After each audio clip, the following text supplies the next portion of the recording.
अस्सलाम वालेकुम। हमने फोरेंसिक्स का स्पेशल टॉक्सिकोलॉजी स्टार्ट की हुई है, जिसमें हमने न्यूरोटिक्स जो है ना उसको हम देख रहे हैं। लास्ट वीडियो में ओपियम सीडेटिव जो है ना हिप्नोटिक्स ये पढ़ा। अब हमने ना अल्कोहल स्टार्ट करना है। ठीक है, अल्कोहल में दो अल्कोहल्स को हम डिटेल में पढ़ेंगे, इथाइल अल्कोहल और इथाइल अल्कोहल। ठीक है, पहले मिथाइल अल्कोहल पढ़ लेते हैं, फिर उसके बाद इथाइल अल्कोहल पढ़ेंगे। मिथाइल अल्कोहल की अगर हम बात करें तो ये क्या है? कलरलेस लिक्विड है। ठीक है, फेंट इसकी स्पिरिट लाइक ऑर्डर होती है, बर्निंग टेस्ट होता है और ये ज्यादा टॉक्सिक है as compare to ethyl alcohol. इसका अगर मैकेनिज्म ऑफ एक्शन देखें तो ये स्लोली एक्सक्रीट करेगा और क्यूमुलेटिव पॉइजन है। ठीक है, फिर उसके बाद इसके जो मेटाबोलाइट्स होते हैं वो भी टॉक्सिक होते हैं। और मिथाइलेटेड स्पिरिट की अगर बात करें, ये क्या है? रेक्टिफाइड स्पिरिट, जिसमें few percentage of the methyl alcohol add हो, उसको हम कहते हैं मिथाइलेटेड स्पिरिट। अब इसका मेटाबॉलिज्म क्या है मिथाइल अल्कोहल का? कैसे मेटाबोलाइज होगा? मेथानॉल होता है हमारे पास, इसके ऊपर अल्कोहल डिहाइड्रोजिनेज एक्ट करेगा और इसको बना देगा फॉर्मल्डिहाइड। ठीक है, फॉर्मल्डिहाइड से फॉर्मिक एसिड बनता है in the presence of aldehyde dehydrogenase. ठीक है, फिर फॉर्मिक एसिड से कार्बन डाइऑक्साइड और water in the present of folic acid. ठीक है, ये हो गया। फिर उसके बाद ये जो प्रोसेस है ना, ये स्टेप जो है ना मेथानॉल से फॉर्मल्डिहाइड का बना, इसको इनहिबिट किया जा सकता है बाय द एथानॉल या फिर फॉर्मेटिजोल। ठीक है ना, ये दोनों कंपेटिटिव इनहिबिटर्स हैं जो इस स्टेप को इनहिबिट कर देंगे। ना तो फिर फॉर्मल्डिहाइड बनेगा ना ही फॉर्मिक एसिड बनेगा। इसको हम कब यूज करते हैं? यूज करेंगे जब मेथानॉल की पॉइजनिंग होगी और हम मजीद इसका जो है ना इसके मेटाबोलाइट्स नहीं बनाना चाहते, क्योंकि मेटाबोलाइट्स इसके क्या होते हैं? टॉक्सिक होते हैं, ज्यादा टॉक्सिक होते हैं। तो इस वजह से हम क्या करेंगे? ये देंगे। आगे हम इसके मेथानॉल पॉइजनिंग होगी उसकी ट्रीटमेंट में करेंगे। तो ये मेथानॉल पॉइजनिंग इंपॉर्टेंट है। ठीक है, इसके साइन एंड सिम्टम्स क्या है? एसिडोसिस होगी। क्यों होगी? क्योंकि मेटाबोलाइट्स एक्यूमुलेट कर गए हैं फॉर्मिक एसिड। ठीक है, तो ये इस वजह से एसिडोसिस होगी। फिर उसके बाद स्पिरिट लाइक ऑर्डर है। ठीक है, ओपियम की एक अलग स्मेल थी जब हमने उसको पढ़ा था, तो इसकी एक अलग स्पिरिट लाइक स्मेल है। फिर उसके बाद हेडेक है, dizziness, nausea, vomiting, abdominal pain, intestinal contractions. ठीक है, इंटरसेन स्मॉल और लार्ज दोनों इंटरसेन कॉन्ट्रैक्ट कर सकती हैं। इसमें जो है ना, इसमें क्या होगा कि ये रिजेंबल करेगा थिक पाइप से। ठीक है, और इसका ल्यूमेन नैरो होगा। ये इसकी डायग्नोसिस में हेल्प करता है। ठीक है, muscular weakness, cardiac depression, eyes पे इसका टॉक्सिक इफेक्ट आता है। टेम्परेरी ब्लाइंडनेस भी करा सकता है और अगर ऑप्टिक नर्व की एट्रोफी हो गई है तो परमानेंट ब्लाइंडनेस भी करवा सकता है। लीवर और किडनी के ऊपर भी टॉक्सिक इफेक्ट आएगा। डेथ हो जाएगी फ्रॉम द रिस्पिरेटरी फेलियर। अगर रिस्पिरेटरी फेलियर हो गया तो डेथ भी हो सकती है। इसके फैटल डोज क्या है? 60 to 240 ml जो है ना एडल्ट को में अगर इस किसी ने ले लिया है तो वो किल करवा सकती है। ये इसकी फैटल डोज है। और 15 ml जो है ना ये ब्लाइंडनेस कोज करा सकती है। ये हमने डोज की बात कर ली। अब आगे हम ट्रीटमेंट करते हैं। ट्रीटमेंट में जैसे अभी पढ़ा के जब पॉइजनिंग होगी मेथानॉल की तो उसकी वजह से एसिडोसिस होगा, तो हमने एसिडोसिस को ट्रीट कैसे करेंगे? बाइकार्बोनेट देकर। बाइकार्बोनेट ओरली भी आप दे सकते हो और प्लाज्मा के थ्रू भी। ओरली जो है ना इसमें सोडियम बाइकार्बोनेट दिया जाता है इन 2 ग्राम डोज आप देते हो सोडियम बाइकार्बोनेट की। ठीक है, इन 250 ml ऑफ द वाटर और एवरी 2 आवर्स जो है ना उसके बाद हमें देना हर 2 घंटे के बाद। प्लाज्मा की अगर बात करें तो उसमें बाइकार्बोनेट आपने मेंटेन करना होता है 20 milli MEQ per litre, milli कूलेंट पर लीटर आई थिंक। फिर उसके बाद हीमोडायलिसिस कराना है। हीमोडायलिसिस करवाने हैं फॉर द एक्यूमुलर फाइंडिंग्स, मेटाबॉलिक एसिडोसिस और रीनल फेलियर को ट्रीट करने के लिए। एथानॉल अब हम क्यों देंगे? जैसे अभी हमने ऊपर पढ़ा कि ये इसका कंपेटिटिव इनहिबिटर है, तो इस वजह से हम एथानॉल देंगे ताकि क्या है इसमें मेटाबोलाइट्स ना बने। एंटीडोट देंगे। एंटीडोट क्या है? फॉर्मिथाइल पायराजोल, जो कि डिहाइड्रोजिनेज को इनहिबिट करेगा। डिहाइड्रोजिनेज को इनहिबिट करेगा, जैसे हमने पढ़े 2 डिहाइड्रोजिनेज हमने 2 जगह पर चाहिए थे, अल्कोहल डिहाइड्रोजिनेज और एल्डिहाइड डिहाइड्रोजिनेज। तो यहाँ पर हम डिहाइड्रोजिनेज को अगर जो है ना इनहिबिट कर दें तो उसे फॉर्मल्डिहाइड और फॉर्मिक एसिड नहीं बनेगा। तो हम एंटीडोट भी दे सकते हैं, एथानॉल भी दे सकते हैं। स्टमक वॉशिंग कराएंगे बाय द गैस्ट्रिक लेवाज। अच्छा, स्टमक वॉशिंग हमने पीछे दोनों में ओपियम में और सीडेटिव इन दोनों की पॉइजनिंग में भी करवाया था। फिर उसके बाद जो sodium bicarbonate 5% solution of the sodium bicarbonate in the warm water bowel irrigation भी बहुत ज्यादा एक्सीलेंट है, और उसके अलावा एक्सक्रीशन ऑफ द मेथनॉल को मान सकते हैं हम फ्रॉम द रीनल और द पल्मोनरी रूट्स। ठीक है क्या, मेडिकल लीगल इंपॉर्टेंस जैसे हमने इन दोनों के पीछे ओपियम और हिप्नोटिक्स की सीडोटिक्स की थी, एक्सीडेंटल पॉइजनिंग था, ठीक है, उसमें दोनों में था। इसके अलावा इसमें पॉइजनिंग हो सकती है due to the consumption of the liquid या लिक्विड जिसमें क्या हो, मेथनॉल हो। अब उसके अलावा इसकी पोस्टमार्टम अगर हम अपेयरेंस देखें ना, तो हमने पिछले दोनों में ओपियम और सीडेटिव्स वगैरह में देखा था साइनोसिस हो रही थी, ठीक है ना, और लंग्स में एडिमा हुआ था, पल्मोनरी एडिमा जिसे कहते हैं, तो इसलिए दोनों इसमें भी है। उसके अलावा सेरिब्रल एडिमा भी है, इसमें ब्लड जो है ना वो फ्लूइड हो जाएगा और डार्क होगा, क्योंकि इसमें जो लीवर है ना उसकी माइक्रोबायोसिस होगी और लीवर जो है ना उसका फेलियर हो जाता है, तो क्लोटिंग फैक्टर्स नहीं बनेंगे, जब क्लोटिंग फैक्टर्स बनेंगे तो फ्लूइड अपेयरेंस होगी इसकी, ठीक है, और डार्क होगा। उसके अलावा इसकी गैस्ट्रिक म्यूकोसा इन्फ्लेम कर जाएगी, और ये जो मैक्रोबायोसिस है इसकी रीजन ये है फॉर्मिक एसिड जो है ना बना है, ठीक है, मेटाबॉलिक एसिडोसिस पर आएगा तो लीवर सेल को डैमेज करेगा, तो लीवर की डैमेज की वजह से मैक्रोबायोसिस है। और उसके अलावा ये ब्लड फ्लूइड है, डार्क है, हमें साइनस पर ये पर लास्ट में किडनी जो है ना उसकी ट्यूबुलर डिग्रेडेशन हो जाएगी, ठीक है। अब आगे हम पढ़ेंगे एथेनॉल पॉइजनिंग। अब हमने स्टार्ट करना है इथाइल अल्कोहल, ठीक है। इथाइल अल्कोहल क्या है कि it is transparent, colourless, volatile liquid, spirit like order होगी और बर्निंग टेस्ट, ये दोनों चीजें तो हमने इथाइल अल्कोहल में भी करी ना। मैकेनिज्म ऑफ एक्शन इसका क्या है, ये सीएनएस को डिप्रेस करेगा। इनिशियली तो ये स्टिमुलेंट के तौर पर एक्ट करेगा, लेकिन बाद में डिप्रेसेंट के तौर पर, ठीक है। इसमें गाबा जो कि इनहिबिटरी न्यूरोट्रांसमीटर है उसके इनहिबिटरी इफेक्ट को ज्यादा करना है, और ग्लूटामेट जो कि एक एक्साइटेटरी न्यूरोट्रांसमीटर है उसको इनहिबिट करना है, ठीक है। ग्लूटामेट के एक्शन को कम करेगा और गाबा के एक्शन को ज्यादा करेगा। इसमें सीएनएस को स्लो डाउन कराना है, बीपी डिक्रीज करेगा, हार्ट रेट डिक्रीज करेगा, और मेंटल जो है ना क्लैरिटी डिक्रीज करेगी। जो लोग बहुत ज्यादा इंजेस्ट कर लेते हैं, बहुत ज्यादा अमाउंट इंजेस्ट कर लेते हैं अल्कोहल की, तो उसमें रिएक्शन टाइम स्लो हो जाता है, स्लीपी वो नजर आते हैं, डिसओरिएंटेड नजर आते हैं, और सीडेटेड नजर आते हैं। अब इसका मेटाबॉलिज्म क्या है, अल्कोहल किसी ने इंजेस्ट किया, ठीक है, इसकी जो एब्जॉर्प्शन है ना वो डिपेंड कर रही होती है स्टमक में फूड की प्रेजेंस पे। अगर फूड प्रेजेंट है तो एब्जॉर्प्शन डिले होगी, और rate of the gastric emptying पे डिपेंड करती है, और टाइप ऑफ द अल्कोहल जो यूज की गई थी। अगर फूड नहीं है, विदाउट फूड, तो एब्जॉर्प्शन पीक आ जाएगी बिटवीन 15 मिनट्स टू 2 आवर्स। अब मेनली इसकी एब्जॉर्प्शन स्मॉल इंटेस्टाइन से होती है, स्मॉल अमाउंट स्टमक से भी एब्जॉर्ब हो रही होती है। 90% ऑफ द जो अल्कोहल का 90% ऑफ द अल्कोहल जो एब्जॉर्ब होकर ब्लड में आया था उसमें लीवर में जो है ना लीवर में जाना है, और वहां पर जाकर मेटाबलाइज हो जाएगा। फिर जो 10 to 15% है वो एक्सक्रीट कर जाएगा from the lungs and kidneys, ठीक है।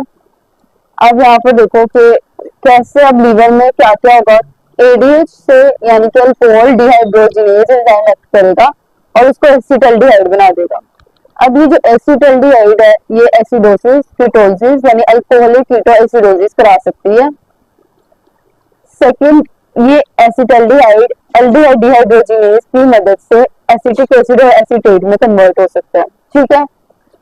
हमने इसका मेटाबॉलिज्म क्या पढ़ा, अल्कोहल इथेनॉल था, अल्कोहल डिहाइड्रोजिनेज की मदद से एसिटल्डिहाइड और फिर एसिटल्डिहाइड डिहाइड्रोजिनेज से एसीटेट में कन्वर्ट हो गया। अब इस स्टेप को इनहिबिट करता है फॉर्मेपिजोल, फॉर्म एपिजोल। ये हमने मेथाइल अल्कोहल में भी देखा था, अल्कोहल डिहाइड्रोजिनेज के स्टेप को इनहिबिट कर रहा था, उसमें जो है ना साथ इथेनॉल भी था जो इनहिबिट कर रहा था। फिर उसके बाद इस स्टेप को इनहिबिट करता है डायसल्फिरम, ठीक है। कौन से फैक्टर्स हैं जो मेटाबॉलिज्म को अफेक्ट करेंगे, concentration of the alcohol in fluid, ये जो आपने फ्लूइड लिया उसमें अल्कोहल कितना प्रेजेंट था, present and absence of the food, condition of the stomach wall, date of the drinking, weight of the person, वेलमेंट ऑफ द टॉलरेंस।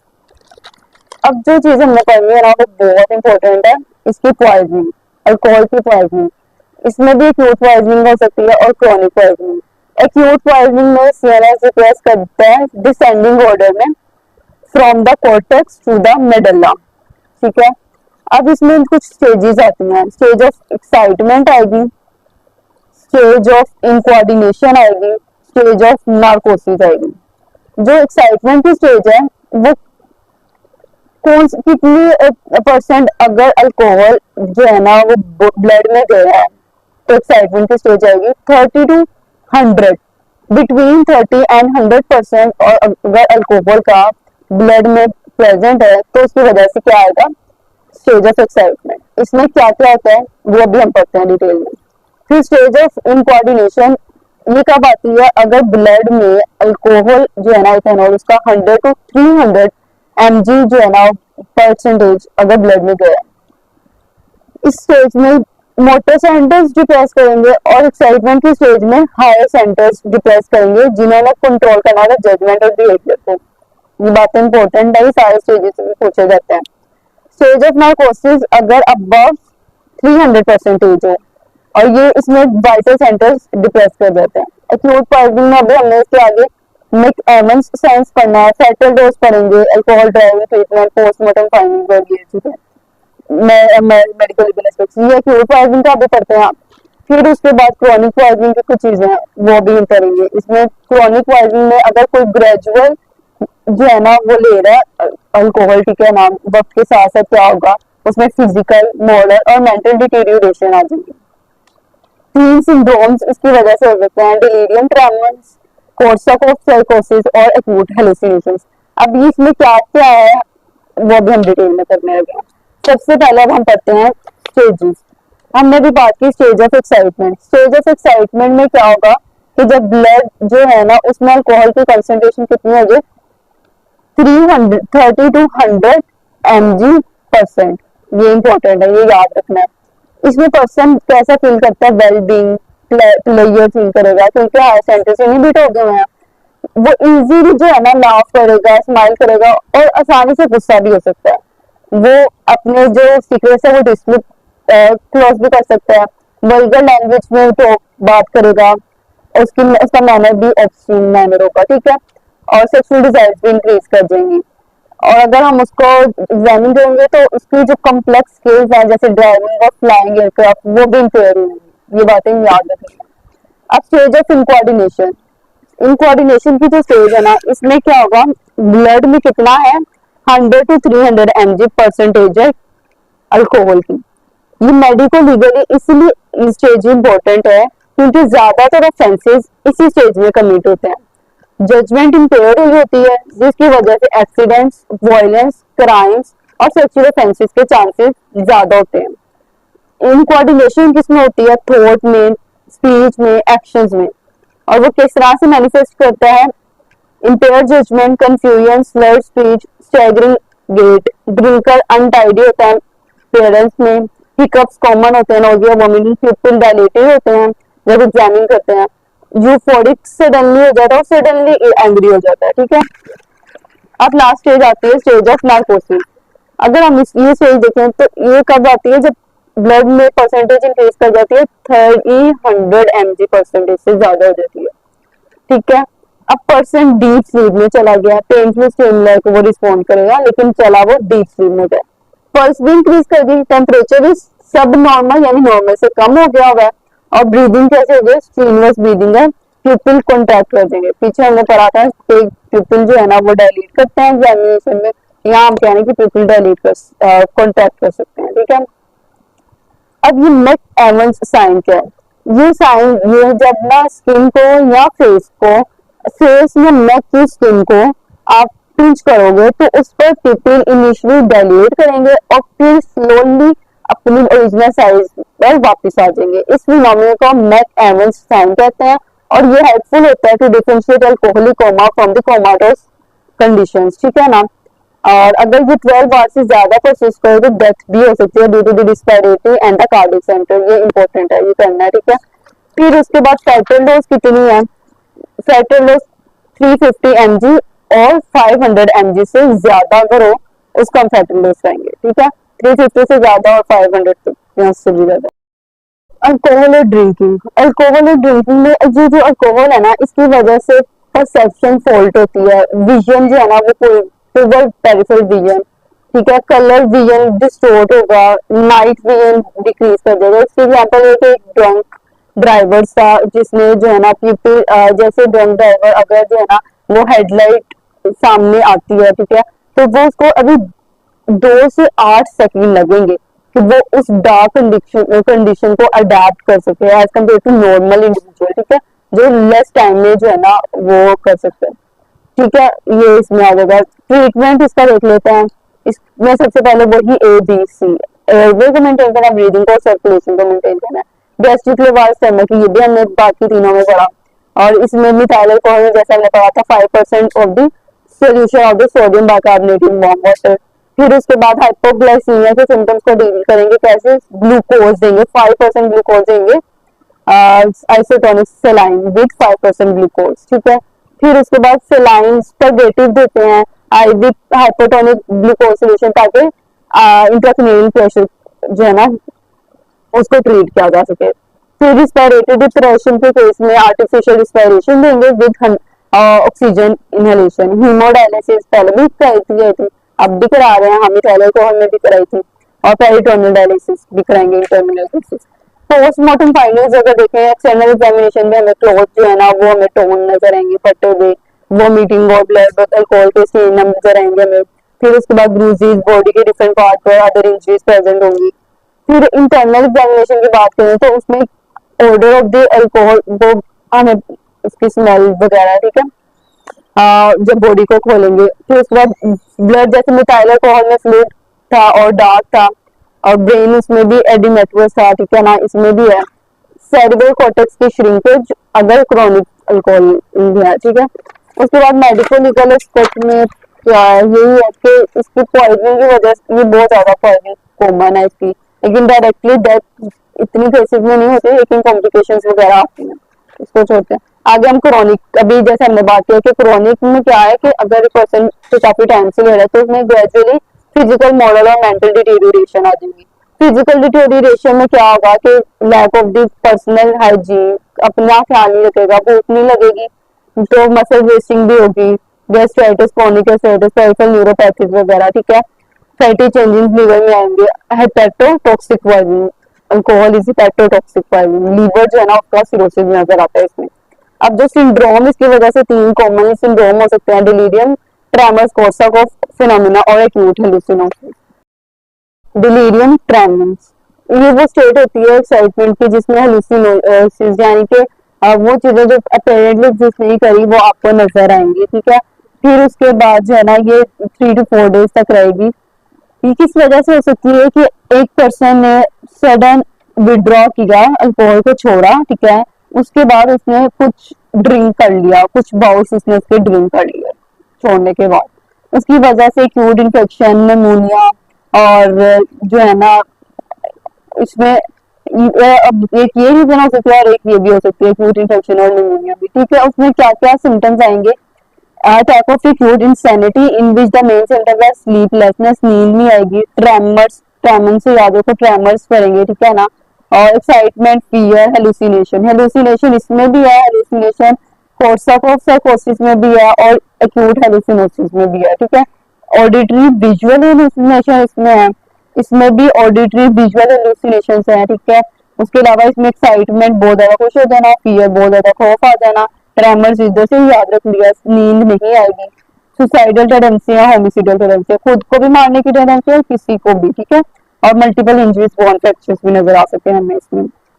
ट्रीट कैसे करना है, सिडेटिव्स देंगे हम ताकि वो सो जाए, आईवी हाइपरटोनिक ग्लूकोज देंगे ताकि सेरेब्रल एडिमा को ट्रीट किया जाएगा। सीएसएफ के अब कोर्साकॉफ साइकोसिस, कोर्साकॉफ साइकोसिस ये सिंड्रोम है जिसमें हेलुसिनेशन होगी, डिसोरिएंटेशन और multiple neuritis, memory for the recent event वो लॉस हो जाएगी, ठीक है ना। एक्यूट हेलुसिनोसिस इसमें ऑडिटरी और विजुअल हेलुसिनेशंस आती हैं, डिल्यूजन्स भी आते हैं, ठीक है, और वो वीक टू मंथ्स रहते हैं। ये साइकेट्रिक इमरजेंसी है, इसमें भी होमिसाइडल और सुसाइडल टेंडेंसी है जैसे हमने डिलीरियम ट्रेमर्स में देखा था। और उसके अलावा इसमें पेशेंट को हॉस्पिटलाइज किया जाएगा, सीडेटेड किया जाएगा, मॉनिटर किया जाएगा, उसको ऐसे ट्रीट किया जाता है जैसे डिलीरियम ट्रेमर्स को ट्रीट किया जाता है। फिर उसके बाद ना पेशेंट को कैसे एग्जामिन किया जाएगा, अल्कोहलिक पेशेंट को। सबसे पहले उसका जनरल मैनर में एक्साइटेड, टॉकेटिव, अब्यूसिव नजर आएगा। क्लॉथ उसके देखे जाएंगे, ठीक है, कंडीशन ऑफ द क्लॉथ कैसी है। आईज को, प्यूपिल को एग्जामिन किया जाएगा, ठीक है। फाइन लेटरल निस्टिग्मस हमें पता चलेगा। टंग ड्राई होगी, स्पीच स्लरीड होगी, इनकोहेरेंट होगी, memory loss, recent memory, coordination impaired, button unbutton shirt coat से बटन कुछ उसने सही से नहीं किए होंगे, उसको कहेंगे ना कि वो बटन करे शर्ट को। फिर उसके बाद नीडल में थ्रेड डाले, आईज क्लोज करके खड़ा हो, ठीक है ना, एंड हील टुगेदर, हील्स भी एक साथ हो। फिर उसके बाद उसको कोई कॉइन पिकअप करने के लिए कहेंगे from the floor, walk in straight line, ये सारी चीजें, ट्रायंगल्स वगैरह उसके देखेंगे। और रिफ्लेक्सेस उसके डिलेड और स्लगिश होंगे, ये सारे उसके एग्जाम नहीं कर लिया। सैंपल की कलेक्शन, ब्लड को कलेक्ट करेंगे, यूरिन को कलेक्ट करेंगे, phenyl, mercuric nitrate collect with the preservative, ठीक है। प्रिजर्वेटिव क्या है, फिनाइल मर्क्यूरिक नाइट्रेट है। ब्रेथ एनालाइजर जो है वो देखेंगे।